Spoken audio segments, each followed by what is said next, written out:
There was a moment in each day where she forgot. It never came at the same time. If it had, perhaps then Jo could have prepared for it. But how could you prepare for forgetting, just for a moment, that what once was a quartet had been reduced to a trio? There was no rhyme or reason to the moment she stumbled. She had found that there was no rhyme or reason to any of this. Grief and war, they were intertwined. Bedfellows in the truest sense. The only way to defeat them was the same: battle. But there was no way to win hers.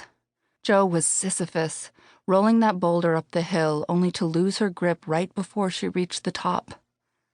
Because there was no way to bring her back.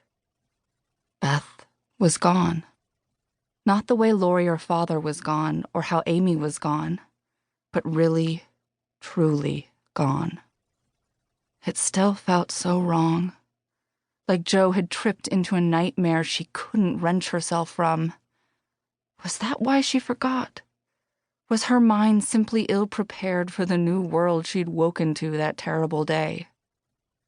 After, staying home had been unbearable, but she had borne it as long as she could, for Meg's sake, for Marmee's, even for Amy's, though her little sister always seemed to soldier through.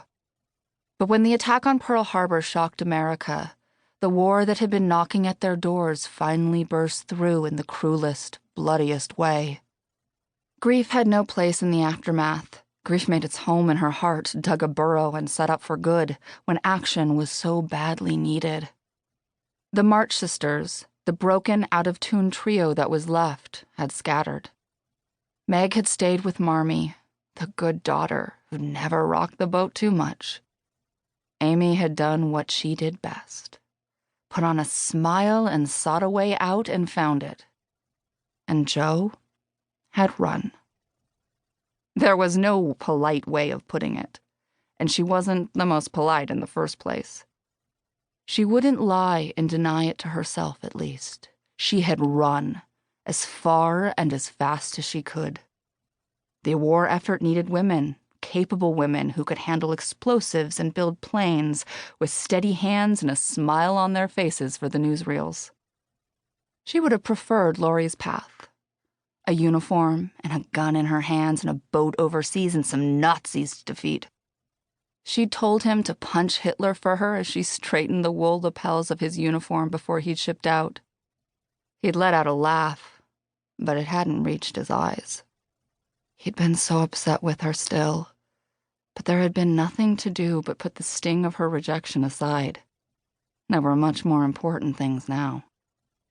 He had shipped out, and she thought she might die, because she may not have loved him the way he wanted. But she did love him, more fiercely than anyone but her sisters and her parents.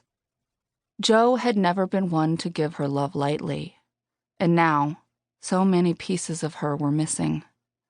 Laurie hadn't taken her heart, but part of her laughter, her joy, her mischief and adventure, for that was what she thought of when she thought of him. And all she could do was run from her sisters, from her grieving mother who had thrown herself into distraction after distraction, from the memory of her father's hand cupping her cheek as he said goodbye, from Beth, in that bed, so pale and still. Was it any wonder that Jo lived for those moments she forgot Beth was gone? She craved them like a drunk craved whiskey, but the crash of remembering? That was worse than the shakes the men too far gone got when they didn't just want a drink, but needed it.